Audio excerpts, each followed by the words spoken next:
মসজিদের প্রশান্ত পরিবেশে তখন এক অন্যরকম মুগ্ধতা। এক সারিতে দাঁড়িয়ে আছেন বাবা, মা ও তাদের 4 শিশু সন্তান। তাদের চোখে মুখে নতুন এক জীবনের প্রত্যাশা। সামনে দাঁড়িয়ে থাকা ইমামের সঙ্গে কণ্ঠ মিলিয়ে তারা পাঠ করলেন পবিত্র কালেমা শাহাদাত।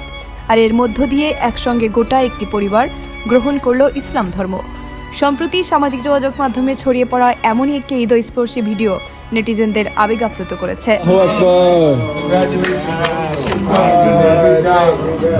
ভাইরাল হওয়া ভিডিওটিতে দেখা যায় একজন ইমামের নির্দেশনায় পরিবারের সদস্যরা প্রথমে আরবিতে এবং পরে ইংরেজিতে কালিমা পাঠ করছেন।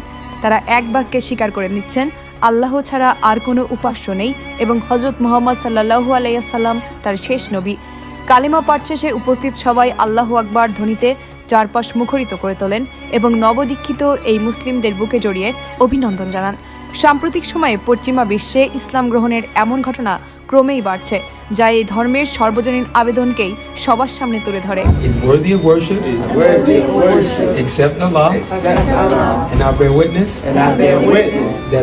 ভিডিওটি ইন্টারনেটে প্রকাশের পর মুহূর্তের মধ্যেই তা বিশ্বজুড়ে ভাইরাল হয়ে যায়। বিশ্বের বিভিন্ন প্রান্তের মানুষ এই পরিবারটিকে উষ্ণ অভ্যর্থনা ও শুভেচ্ছা জানাচ্ছেন। অনেকেই মন্তব্য করেছেন, একসঙ্গে পুরো পরিবারের ইসলাম গ্রহণের এই দৃশ্য তাদের হৃদয়ে গভীর দাগ কেটেছে। নতুন এই সূচনা তাদের জীবনে শান্তি ও ভ্রাতৃত্ববোধের বার্তা নিয়ে আসবে বলে বিশ্বাস নেটিজেনদের। আল্লাহু আকবার।